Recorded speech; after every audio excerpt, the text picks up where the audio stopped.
Ohm's law, ओम का नियम AC पे काम करता है कि डीसी पे? डीसी पर, डायरेक्ट करंट पर। आगे पढ़ना है आपको एसी डीसी के बारे में, ज्यादा डिटेल्स है डीसी आयो। ओम का नियम देखिए, ओम्स ने एक बहुत अच्छी बात बताई थी कि आप कभी भी ना वोल्टेज और धारा दोनों बढ़ाने की कोशिश कीजिएगा तो गड़बड़ा जाइएगा, क्योंकि दोनों, अगर किसी भी तार ले लिए जिसे चालक है, अगर उसमें भी वोल्टेज जा रहा है और उसमें आई धारा बह रही है, आई धारा बह रही है, वोल्टेज कितना है और धारा कितनी है? अगर आप कोशिश कीजिएगा वोल्टेज को बढ़ाएं, आप कोशिश कीजिएगा वोल्टेज को बढ़ाएं, तो धारा घट जाती है। धारा क्या हो जाती है? घट, और उसका वैल्यू फिर बराबर आ जाता है। एग्जाम्पल के तौर पर, यदि आपने किया वोल्टेज था 20, वोल्टेज कितना था? और धारा सपोज कीजिए कि धारा थी 5, धारा थी 5, तो अनुपात कितना आएगा? 4/1, यानी 4 आएगा। अनुपात कितना आएगा? 4। तो ओम ने क्या किया ना, अपने एक प्रयोग से धारा को थोड़ा आगे पीछे करके देखा। क्या किया? आगे पीछे करके देखा इसने, और उसने जब पाया कि जब उसने धारा को वोल्टेज को आगे करके चेक करने की कोशिश किया, तो उसने कहा कि रुको तो पहले घटा के देखते हैं। क्या करते हैं? घटा के देखते हैं। इसने घटा के धारा को रखा 16, धारा को रखा 16, ऑटोमेटिक वोल्टेज को रखा 16, तो ऑटोमेटिक धारा हो गया 4। अनुपात कितना हो गया? 4/1।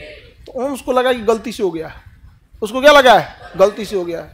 उसने फिर वोल्टेज बढ़ा के किया 40, वोल्टेज बढ़ा के क्या किया? 40, धारा ऑटोमेटिक हो गई 10।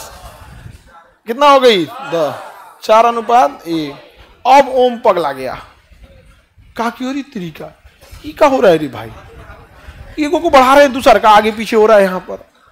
तो इसी तरह उसने कई सारे प्रयोग किया, तब उसने अपना नियम दिया कि वोल्टेज और धारा का अनुपात सदैव बराबर होगा। वोल्टेज और धारा का अनुपात सदैव बराबर होगा। एक को बढ़ाएंगे तो दूसरा एडजस्ट कर लेता है। क्या कर लेता है? एडजस्ट कर। तो इसको और समझ में आ गया कि नहीं आ गया? अब इसको आप इंटर अगर बढ़िया से पढ़े होंगे या आपके टीचर लोग लैब में ले गए होंगे, तो आपको एक रिहोस्टेट दिया जाता है। रिहोस्टेट जो धारा के मान को बढ़ा से घटा सकता है, और उस रिहोस्टेट की मदद से आपको दिया जाता है, एक वोल्ट मीटर देता है, एक अमीटर देता है, और आपको वहां दोनों को सप्लाई में जोड़ना होता है, और एक सादा कॉपी लेनी होती है, रीडिंग लिखना होता है, वोल्टेज इतना तो धारा इतना, और उसके बाद फिर उसका अनुपात लिखना होता है। फिर रिहोस्टेट की मदद से वोल्टेज धारा को क्या करते हैं? चेंज करते हैं। फिर लिखते हैं कि धारा को हमने बढ़ाकर इतना किया, तो वोल्ट मीटर में रीडिंग इतनी मिली। फिर उन दोनों का भाग देके अनुपात निकालते हैं। आपको 4 रीडिंग लेनी होती है। कितनी रीडिंग? 4। और 4 रीडिंग के बाद क्या होता है? आपको पता करना होता है कि क्या ओम्स का लॉ का अनुपात सेम आ रहा है या नहीं आ रहा है। तो लेकिन सरकारी स्कूल में लैब में बहुत कम ही लोग लेके जाते हैं। हम लोग नहीं ले गए। हम लोग का भी स्कूल सरकारी स्कूल था, लेकिन जब हम लोग गए थे लोग, तो स्कूल काफी अच्छा हो गया यहाँ पे। तो लैब में हम लोग को ले जाते थे पर डे। लंच के बाद हम लोग को पर डे कहाँ जाना होता था? लैब में। फिजिक्स के लैब में परमिशन ज्यादा होती थी, क्योंकि उसमें रिस्क उतना झमेला वाला नहीं था। केमिस्ट्री के लैब में सहूलियत ज्यादा रिस्क होता था। बोतल कांच, खाली तो कांच है, बोतलें रखल रहता है, फूट फाट जाएगा तो एक से एक रहेगा, फोड़ देगा सब। यहाँ पे कोनो का कोनो केमिकल मिला देगा। यहाँ पे अकलेल बकलेल रहता है, कोनो एक से एक रहेगा। हई का हो ये मायना बोयमा फूट गई। और बायोलॉजी के लैब में क्या है कि थोड़ा सा बायोलॉजी, हम लोग तो इंटर में तो हम लोग का बायोलॉजी नहीं था, तो हमारा क्या पता कि बायोलॉजी के लैब में था कौन चीज। और उसमें सांप छछूनर बिलार यही सब तो रहता है। उसको नेफ्थलीन बिलियन में डुबा के क्या करता है? रखे रहता है। अपना अपना एक एक रखा था। हमारी गिलहरी मर गई थी तो हम इसमें रख दिए। यहाँ पर देखिए, हाँ, इसका बस खाल है ये। हाँ, फोटो कहाँ से रहा? ओरिजिनल गिलहरी है ये। अरे इसका देखिए, जो बाल होता है ना, बाल ये नहीं सड़ता है ना, बाल वगैरह नहीं सड़ता है, स्किन वगैरह बाल वगैरह, तो फेनेफ्थलीन में लगा के इसको रख देंगे तो ये थोड़ी ना सड़ेगा, यहाँ पर बाल वगैरह नहीं सड़े। बाकी इसका अंदर का मांस वगैरह सब गायब है, मांस वगैरह क्या रहता है, गायब रहता है। बाकी ये सब क्या है, गिलहरी क्या हुआ है। हाँ बकलो, ये सबको तो पता नहीं। देखो चेक करो, बताओ ये ओरिजिनल है कि नहीं, निकलेगा कैसे, इसको पैक किया है, हवा लगेगा तो खराब हो जाएगा, चेक करके बताओ। ये तो और चेक करने गई, निकट दृष्टि दोष।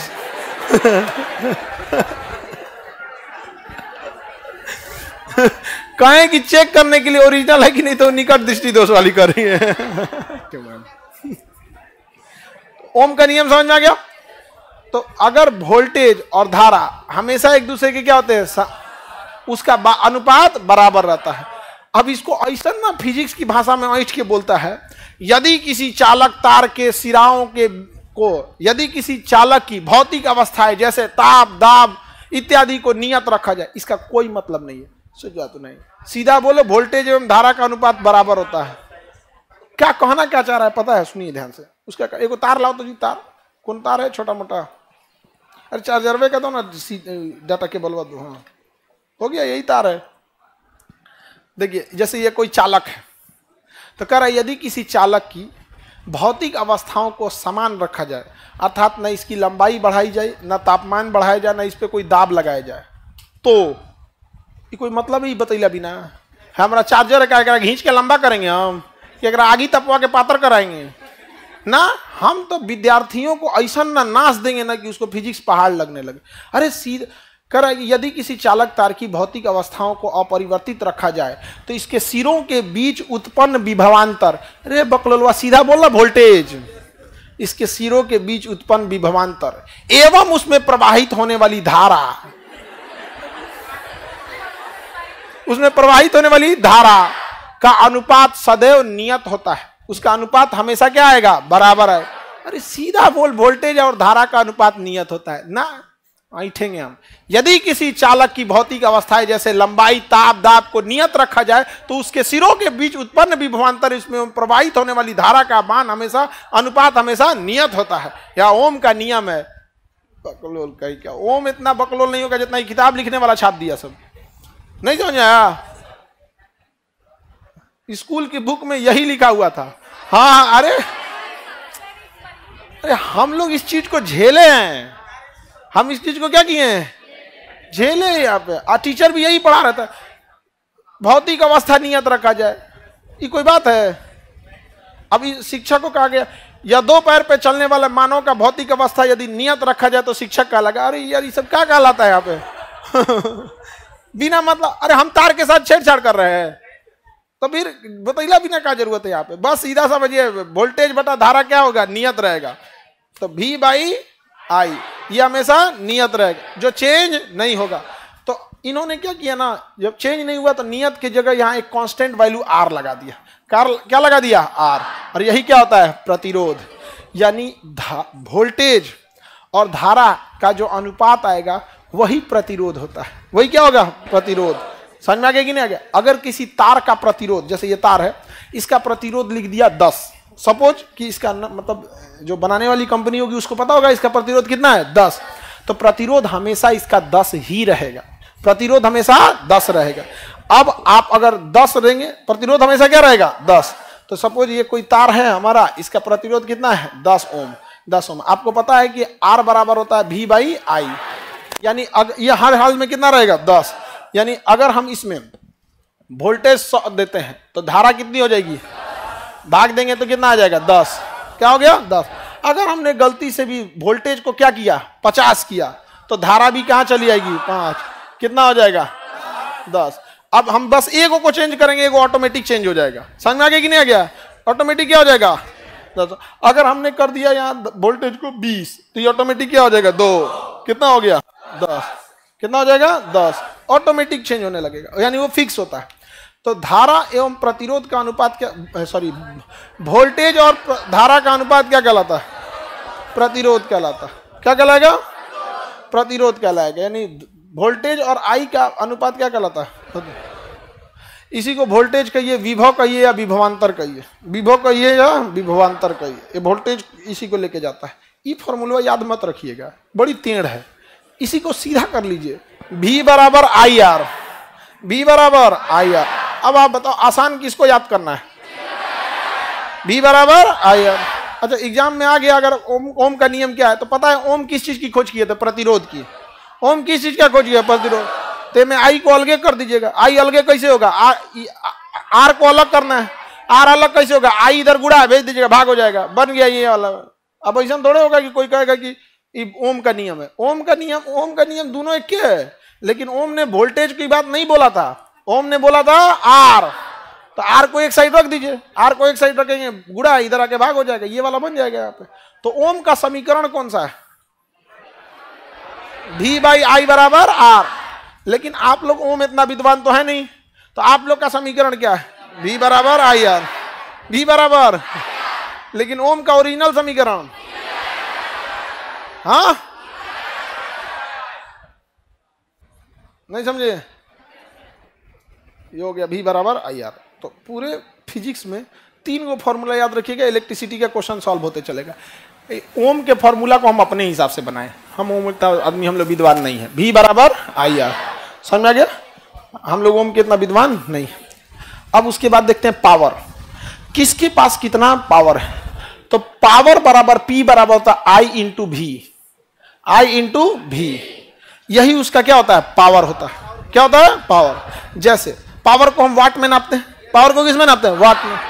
पावर को किस में नापा जाता है? वाट में नापा जाता है। किसी को कोई दिक्कत है? अब देखिए ध्यान से, जैसे आपके घर में कितने एम्पियर का करंट आता है? कितने एम्पियर का करंट आता है? सपोज आपके घर में करंट आता है 1 एम्पियर का है। कितने एम्पियर का? 1 एम्पियर का। तो 1 के जगह पे 1। अब वोल्टेज सबके घर में आता है 220, तो यहां लिखाएगा 220। कितना हो जाएगा? 220 वाट। कितना का हो गया? कितना हो गया? 220 वाट। समझ में आ गया कि नहीं आ गया? तो वोल्टेज और धारा का गुणनफल, तो बताए V बराबर आई आर, P बराबर आई भी, V बराबर आई, P बराबर आई भी। किसी को दिक्कत? अब ये करे से 20 को फॉर्मूला बनाता है सब। कैसे? सुनिए ध्यान से। ये ना P बराबर आई, V के जगह आई आर लिख सकते हैं। V के जगह क्या लिख सकते हैं? V के जगह आई आर। लो P बराबर I square R, I square R. देखो ये फॉर्मूला बन गया, एक ही फॉर्मूला बन गया कि नहीं हो गया?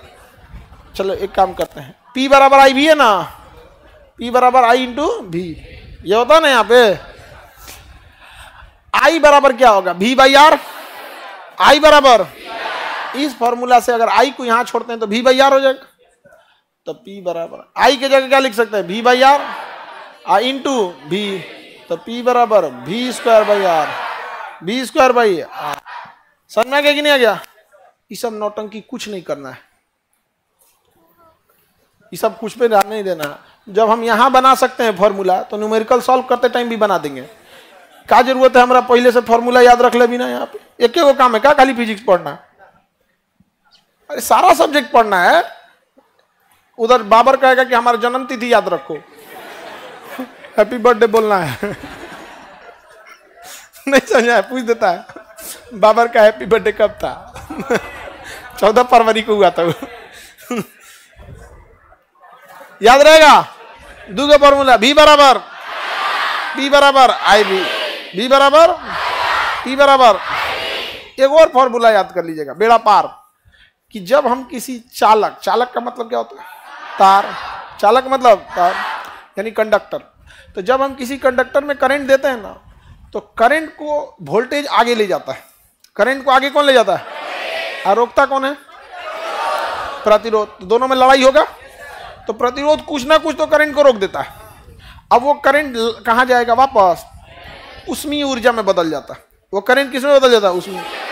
इसलिए आपका मोबाइल जब देखिएगा ना, तो चार्ज कीजिएगा, तो जितना करंट देता है ना, उसका कुछ ना कुछ ऊष्मीय ऊर्जा में बदल मोबाइल गर्म हो जाता है। मोबाइल क्या हो जाता है? हीट हो जाता है। और कभी कभी आप लोग ज्यादा बतिया देते होंगे लोग, तो हाँ, हीट हो जाता होगा मोबाइल यहाँ पे चलाने बतियाने से हीट हो जाता होगा। हमारा हैंड्स फ्री करके बतियाए का आदत रहता है। हम मतलब एक हम लगाते हैं तो हमको लगता है कान मेरा सही में खराब है नहीं खराब है यहाँ पे। इस लगाइला के बाद एक हाथवा बिजी हो जाता है। बतीले सोचे हैंड्स फ्री करो, कुछ काम करते रहो। क्वेश्चन गलती है, हाँ ठीक है काम हो जाएगा, आए बाद में पता है किकर फोन है वो तो लेकिन अगर ज्यादा देर तक कान पर लटा के बात करेंगे तो वर्क चल रहा है, धारा और प्रतिरोध के बीच में लड़ाई हो रही है, तो कुछ ना कुछ उसमें निकलेगा हीट। इस फिजिक्स में क्वेश्चन वहां पूछ देगा कि एक बल्ब को 10 मिनट तक जलाया जाता है, यदि बल्ब के टंगस्टन का प्रतिरोध 10 ओम है और उसमें 5 एम्पियर की धारा जा रही है, तो 1 घंटा बाद कितना गर्म हो जाएगा बल्ब। ऐसे करके पूछ सकता है। हीटर में पूछ सकता है कितनी ऊष्मा देगा, तो उसका फॉर्मूला H बराबर I स्क्वायर RT। H